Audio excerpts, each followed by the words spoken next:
إن الحمد لله نحمده ونستعينه ونستغفره ونعوذ بالله من شرور أنفسنا ومن سيئات أعمالنا. من يهده الله فلا مضل له ومن يضلل فلا هادي له، وأشهد أن لا إله إلا الله وحده لا شريك له، وأشهد أن محمدا عبده ورسوله. أولا أرحب بإخواني من طلبة غرداية على هذه الزيارة التي يسأل الله عز وجل أن تكون خالصة لوجهه، وأن تكون في ميزان حسناتنا جميعا. وبهذه المناسبة وطلبا من الإخوة الكرام أتكلم بهذه أو أوجه هذه الكلمة، سميوها نصيحة أو كما تشاءون، فهذا مما أوجبه الله تبارك وتعالى علينا أن نتناصح فيما بيننا دائما وأبدا، لأن الأصل في المسلم أن يكون مع إخوانه، لا أن يكون منفردا ولا أن يتفرد. حتى في عبادته لربه تبارك وتعالى، العبادة إذا اجتمع فيها مع إخوانه أزكى وأعظم أجرا عند الله تبارك وتعالى. وهذا لا يخفى على أمثالكم، نحسبكم الله حسيبكم، وخاصة في مثل هذه الأيام التي كثر فيها القيل والقال والخوض فيما لا ينفع غالبا، يعني قصد هذه الأيام القليلة المتأخرة. ولهذا الظن بأمثالكم أنهم يوجهون غيرهم من إخوانكم من الطلبة الصغار أو الطلبة المبتدئين في الطلب أن يحافظوا على أوقاتهم وجهودهم، لأن الأوقات استودعنا الله تبارك وتعالى إياها، وهي أنفس ما عندنا، وهي مزارع أعمالنا. من زرع خيرا وجده، ومن زرع غير ذلك لا يلومن إلا نفسه.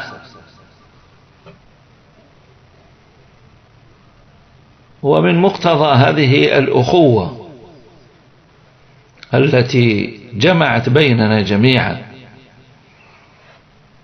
هذه الأخوة العظيمة، أن يكون مثل هذا التناصح دائما وأبدا. وهذا مصداقا لقول ربنا تبارك وتعالى: إلا الذين آمنوا وعملوا الصالحات وتواصوا بالحق وتواصوا بالصبر، يتواصون فيما بينهم. وهذا من هدي سلفنا. كان النبي صلى الله عليه وسلم يوصي أصحابه دائما وأبدا. وعظنا رسول الله صلى الله عليه وسلم موعظة، عهد إلينا ينصح الصحابة بأخذ وصايا بعضهم، ممن علم النبي صلى الله عليه وسلم أنهم من المقدمين في هذا الباب، كقوله صلى الله عليه وسلم في فضل عبد الله بن مسعود رضي الله تعالى عنه، حيث قال ناصحا إخوانه، وخطابه موجه للصحابة، عليكم للصحابة ولمن بعدهم، عليكم بعهد ابن أم عهد، عليكم بعهد ابن أم عبد، أي عبد الله بن مسعود رضي الله تعالى عنه وأرضاه، وعن سائر أصحاب النبي صلى الله عليه وسلم. كان كثيرا ما يوصي، ووصاياه كأنها من مشكاة النبوة، وهي كذلك: من كان منكم مستنا فليستن بمن قد مات، فإن الحي لا تؤمن عليه الفتنة، مهما كان لا تؤمن عليه الفتنة.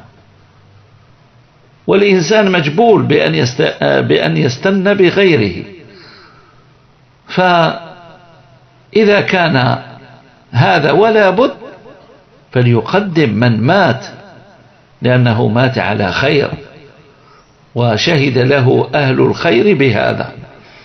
وقصده بهذا النبي صلى الله عليه وسلم المعصوم، وأكابر الصحابة كالشيخان أبي بكر وعمر رضي الله تعالى عنهما. هؤلاء سنتهم أمرنا بها، عليكم بسنتي وسنة الخلفاء الراشدين المهديين من بعدي. هذا دليل على وجوب اتباع هدي السلف، والسلف على رأسهم الصحابة، وعلى رأس الصحابة الخلفاء الراشدون. ولهذا ينبغي علينا جميعا أن نستحضر هذه المعاني، وأن نكون ممن وفقه الله تبارك وتعالى للعمل بوصية النبي الكريم عليه الصلاة والسلام، حيث قال فيما صح عنه: احرص على ما ينفعك ولا تعجز. حرصنا دائما على ما ينفعنا من الناحية العلمية أو من الناحية العملية. وكمال الإنسان بتكميل الإرادتين: الإرادة العلمية كما ذكر هذا ابن القيم، والإرادة العملية. الإرادة العلمية بالعلم النافع، ولا بد من التمييز بينه وبين غيره. هناك علوم مضيعة للأوقات يقضي الناس فيها أعمارا من أعمارهم ولا يجنون شيئا. وكان السلف اقتداء بالنبي صلى الله عليه وسلم ينهون أو يتعوذون من علم لا ينفع: أعوذ بك من علم لا ينفع ومن قلب لا يخشع. ولا يخفى على أمثالكم أنه في هذا الباب من حرص الطالب على تحصيله وعلى وقته أن يبدأ بالأنفع، وأن يبدأ بالأولى، بما تصح به عقيدته، بما تصح به عبادته، بما يزكي به نفسه. هذه أنواع العلوم والفنون التي وفقكم الله تبارك وتعالى. أسأله أن يتقبل منا ومنكم إلى شيء منها في هذه الدراسة التي أنتم بصددها. أسأل الله تبارك وتعالى أن يجعلها في ميزان حسناتكم.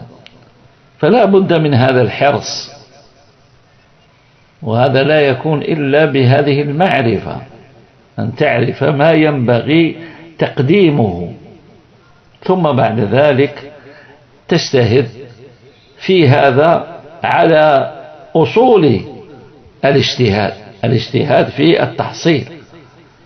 من هذه الأصول معرفة عمن نأخذ، إن هذا العلم دين فانظروا عمن تأخذون دينكم. وكان سلفنا قبل أن يجلسوا لمعلمهم، وقبل أن يعرفوا مستواه وعلمه كانوا يراقبون حاله، يعني حاله في عبادته، حاله في معاملته، حاله في منهجه، وقبل هذا كله حاله في معتقده. ما كانوش هكذا يجالسون كل من هب ودب.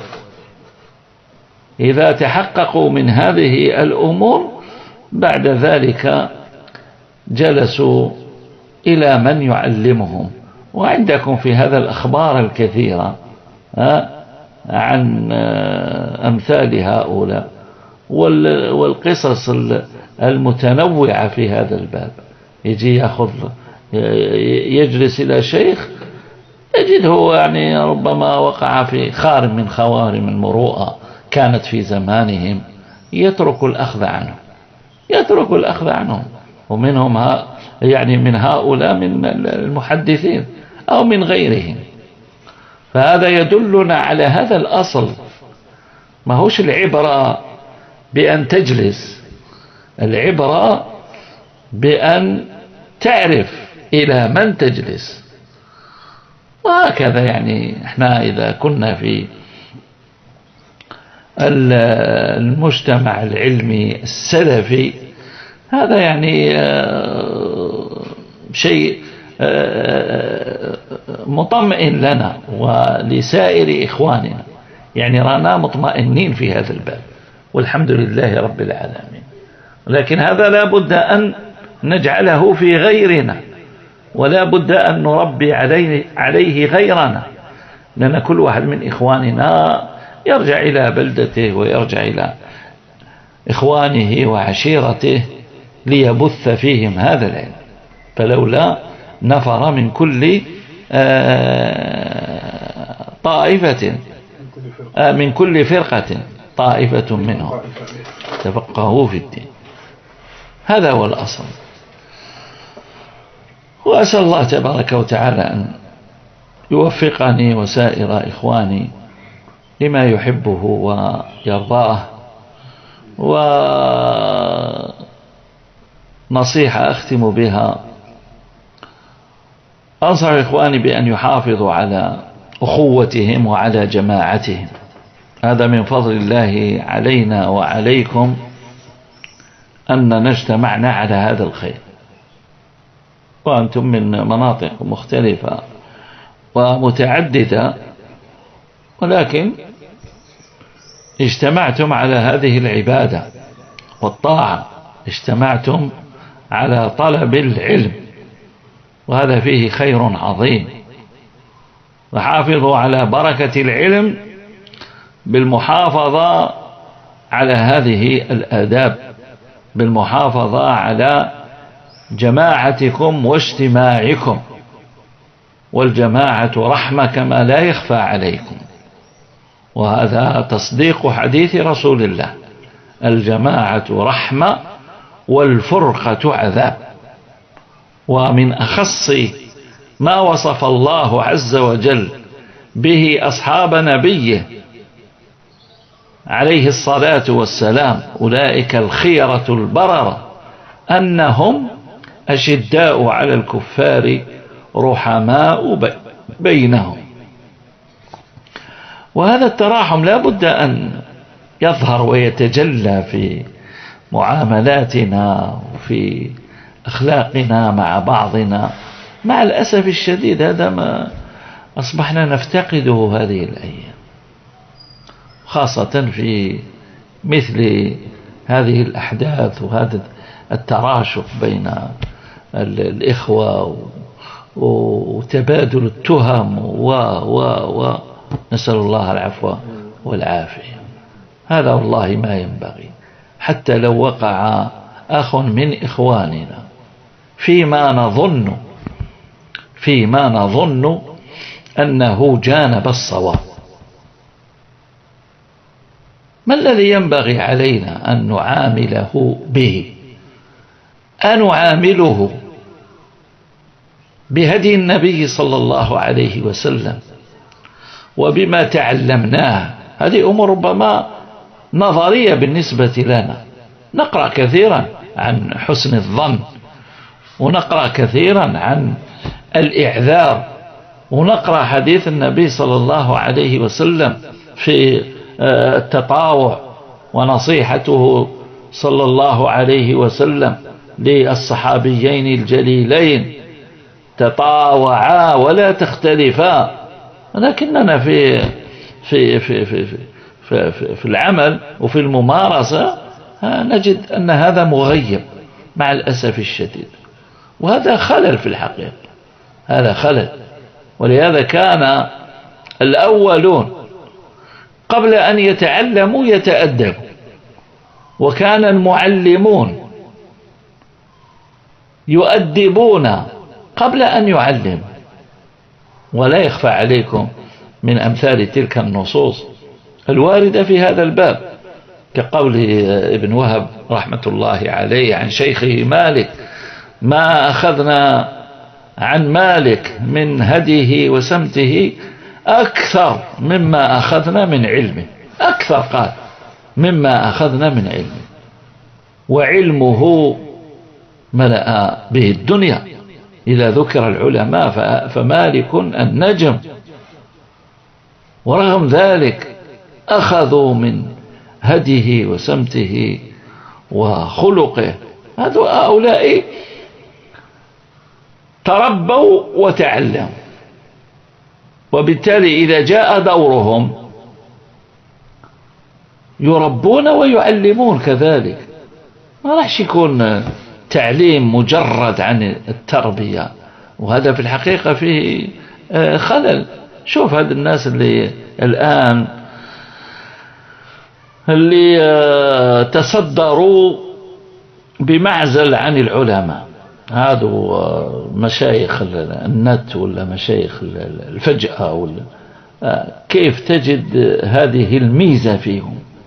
تجده بعيد عن هذه المعاني، يتطاول على الأكابر. كيف يتكلم في كبار العلماء، في الأئمة، في الشيخ ربيع، في الشيخ عبيد، ويالله ما هوش متوقف. وفي مقابل هذا اسمعوا لما يتكلم عن نفسه. أنا في حياتي ما سمعت واحد يصف نفسه بالعالم الرباني، يذكر العلماء الربانيين ويذكر نفسه في أول القائمة. هذه جرأة عظيمة. هذه الجرأة ولدت جناية كبيرة. أمثال هذا له من يتعصب له. هاو المشكل، يتعصبون له ولم يجالسوه ولم يعرفوه. أصلا المجالسة غير واردة بينهم. هذول عايشين في ال وش يسموه هذا تاع النت هذا؟ لا كيف؟ مش الفضائي، وش من الفضائي انت؟ الافتراضي. الافتراضي بالفرنسية يقولوا الفيرتوال. عايشين في الافتراضي، ما هوش في الحقيقي. هو قاعد في مكانه عندما في مكتبه، لا ولايف على مدار الساعة. ما عنده، أنا ندهش أحيانا، هذا ما عنده أولاد، ما عنده وتسمع لما يترجم لنفسه ويبين برنامجه، يعني وش راه يدير وش راه يشرح يصيبك العجب والدهشة. نسأل الله العفو والعافية. على كل حال هذا مثال على هذا الصنف الذي ابتلينا ولا ابتلي به شبابنا في هذا الزمان. نسأل الله تبارك وتعالى أن يجعل منكم الطائفة التي نرجو أن توجه بالخير إخوانها للخير على منهج النبوة. هذا هو الأمر الأساسي. ولهذا ينبغي أن تحافظوا على أصول منهجكم بالدرجة الأولى، وإياكم ثم إياكم من أولئك الذين يفرقون لكم بين المنهج والعلم. وهذه المقولة التي أصبحت شائعة، اشتغل بالعلم اترك المنهج، هذا خطأ جسيم ينبئ بجهالة، لأن أصول المنهج هي السياج الحافظ لهذا العلم الذي نحن بصدده. تتعلم وبعدين تخالف أصل من الأصول، تبتلى برأس من رؤوس البدع والأهواء يضلك عن سبيل الله. احنا البارح فقط كنا واحد رافعينه إلى درجة الإمامة، ومن اللي عرفنا أنفسنا وإحنا في دعوتنا ولله الحمد والمنة نحذر من المخالفين، من منطلق أننا نعتقد الاعتقاد الجازم أن هؤلاء يفسدون. حاربنا الخوارج وبينا شرهم وفضحناهم على رؤوس الأشهاد. أنا ما نتكلم على نفسي ولا معاذ الله، أنا نتكلم على دعوتنا هذه، على هذه الدعوة المباركة. والله الحمد لله، الله تبارك وتعالى بصر الكثير من شبابنا بسبب هذه الدعوة المباركة، بسبب هذه الدعوة المباركة. ثم يأتي من هؤلاء من يعيدنا إلى أصول هؤلاء وينسف أصولنا، نحاول نرجع إلى أصول التكفير، وما زال من يحسن الظن به، وما زال من يقول صحيح عنده أخطاء ولكن لا نقول عنه سروري. وش تقول عنه؟ تقول عنه سلفي، تقول عنه سلفي. هذا والله ما هو منهج أئمتنا العارفين ولا علمائنا الناصحين، هذا منهج التخذيل بصورته الواضحة الجلية. أهل السنة والجماعة يسمون الأشياء بمسمياتها. علاش نقولوا هذا خارجي؟ لمعتقده. علاش نقولوا هذا رافضي؟ كذلك لمعتقده. نقولوا هذا سروري. احنا القضية هذه الأسماء هذا ما تهمناش، احنا اللي همنا هو الموافقة أو المخالفة، الموافقة لأصول منهج أهل السنة والجماعة أو المخالفة. احنا أصول واضحة جلية يراد نسفها. ثم يأتي هؤلاء الأغبياء من الأتباع ليصفوا هذا كله بتصحيح المسار.